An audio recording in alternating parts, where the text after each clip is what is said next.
ഇന്ന് ഈ ഒരു ഉടുപ്പിൻ്റെ നെക്ക് ഡിസൈൻ ചെയ്യാൻ വേണ്ടിയിട്ട് ഞാൻ ആദ്യം ഫ്യൂസിങ് ടാപ്പാണ് ഉപയോഗിച്ചത്. കാരണം ഇതിൻ്റെ ക്ലോത്ത് നല്ല കയ്യിൽ നിന്ന് വൈകി പോകുന്നൊരു ക്ലോത്തായിരുന്നു. അർമാണി ക്ലോത്ത് എന്നാണ് ഇതിൻ്റെ പേര്. പിന്നെ കസ്റ്റമർ റെഫറൻസ് ബുക്ക് എന്നത് അറബിക് ഡിസൈൻ വരുന്ന ഈ ഒരു ഫ്രോക്കാണ്. ഇതുപോലെ നെക്ക് ലേസ് വെച്ച് ഡിസൈൻ ചെയ്ത് തരാമെന്നാണ് കസ്റ്റമറോട് ഞാൻ പറഞ്ഞത്. കയ്യിൽ ഒതുങ്ങാത്ത ക്ലോത്ത് ആയതുകൊണ്ടാണ് ഞാൻ ആദ്യം ഫ്യൂസിങ് ടാപ്പ് ഉപയോഗിച്ചത്. അപ്പോൾ അത് നെക്ക് ആദ്യം കട്ട് ചെയ്തതിന് ശേഷം അതിൻ്റെ ഭാഗത്തിന് ഞാൻ ഈ ഫ്യൂസിങ് ടാപ്പ് വെച്ചിട്ട് പിൻ ചെയ്ത് കൊടുക്കുകയായിരുന്നു. നെക്കിൻ്റെ ഭാഗത്ത് മാത്രമേ ഞാൻ ഇങ്ങനെ ചെയ്തിട്ടുള്ളൂ. കാരണം ഇത് ചെറിയ ബേബി ആയതുകൊണ്ട് ബുദ്ധിമുട്ട് വരണ്ടെന്ന് വെച്ചിട്ട്. പിന്നെ ഭാഗം ഫുള്ള് സ്റ്റിച്ച് ചെയ്തെടുക്കുകയാണ് ചെയ്തത്. ഇത് കട്ടി കുറഞ്ഞ ക്യാൻവാസിൽ നമുക്ക് ചെയ്തെടുക്കാം. പക്ഷേ എൻ്റെ അടുത്ത് സ്റ്റോക്ക് ഇല്ലായിരുന്നു, അതുകൊണ്ടാണ് ഞാൻ ഇങ്ങനെ ചെയ്തത്. പിന്നെ അതിൻ്റെ അളവിൽ മെയിൻ ക്ലോത്ത് കട്ട് ചെയ്തെടുത്തിട്ട് പിന്നെ നമ്മൾ ഈ ഫ്യൂസിങ് ടാപ്പ് വെച്ച ഭാഗം മെയിൻ ക്ലോത്തിൻ്റെ ബാക്ക് ഭാഗത്ത് വെച്ചിട്ട് അയൺ ചെയ്ത് കൊടുക്കുകയാണ് ചെയ്തിട്ടുള്ളത്. അപ്പോൾ അവിടെ കഴുത്തിൻ്റെ ഭാഗം നല്ല അമർന്ന് കിടന്നിട്ടുണ്ട്.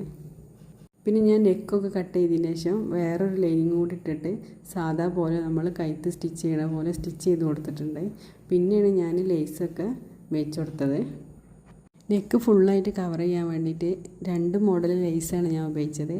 ഒന്ന് ചെറിയ വീതിയുള്ള ലേസും പിന്നെ കുറച്ച് വലിയ വീതിയിലുള്ള ലേസുമാണ് ഉപയോഗിച്ചത്. നെക്കിൻ്റെ ഈ ചെരിഞ്ഞ ഭാഗത്ത് ലേസ് വെക്കുമ്പോൾ ആദ്യം സ്ലോ ആക്കിയിട്ട് പിന്നെ പിന്നുകൊണ്ട് അഡ്ജസ്റ്റ് ചെയ്തിട്ട് വേണം സ്റ്റിച്ച് ചെയ്ത് കൊടുക്കാൻ.